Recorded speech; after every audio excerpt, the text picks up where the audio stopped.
Во завршна фаза на изработка се законите за заштита на водно и матка кои беа дел од предизборната кампања на власта. Според најавите на заменик министерот за животна средина Јани Макрадули, тие наскоро ќе влезат во владина процедура, а би требало да представуваат гаранција за зачувување на природните богатства. Но дали законот за матка кој е во поодмината фаза ќе го заштити кањонот од платформите дивоградби нема прецизен одговор. Ниту за Макрадули тие не се дозволиви, поради што тој вели дека мора да се регулираат. Зоните ќе дефинираат која е за строга заштита, која е за активно управување и кој е за одржлив развој. Во секој од различните зони можете нешто да правите.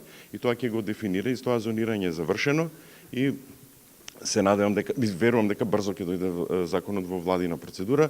Има таму еден објект кој што припаѓа на Министерството за одбрана и тука само треба да се заврши наскоро, брзо треба ќе се заврши, бидејќи работните групи меѓу двете министерства работат на тоа. Градежните активности во меѓувреме не запираат. За помалку од еден месец челичната конструкција на матка доби дрвена платформа, а веќе деновиве беше декорирана со сакси и со цвеќе. После изгледа дека многу наскоро ќе профункционира како угостителски објект. Општина Сарај веќе почнала постапка за регулирање на правниот статус на платформите. Градоначалникот Блерин Беџети потврди дека во тек е нивна легализација откако претходно им порача на градските власти да си ја гледаат својата работа.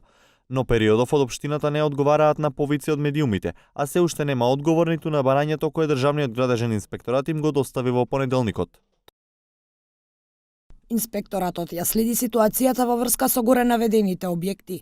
Достави писмено барање до градоначалникот на општина Сарај за постапување согласно позитивните законски прописи.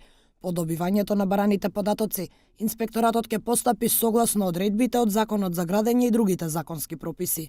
Соопшти Државниот инспекторат. Соопшти инспекторатот. 5 дена е рокот во кој општина Сарај ќе мора да постапи по ова барање, односно да излезе на терен и да го утврди статусот на поставените платформи. Потоа ќе треба да достави извештај до Државниот инспекторат кој може да предложи да и се одземат ингеренциите на општината, но не може да преземе ништо додека трае постапката за легализација на платформите. Институциите уште од самиот почеток си ја префрлаат топката за случајот со матка. Речиси сите се прогласија за ненадлежни, дел пак за немоќни да ја урнат дивоградбата во кањонот.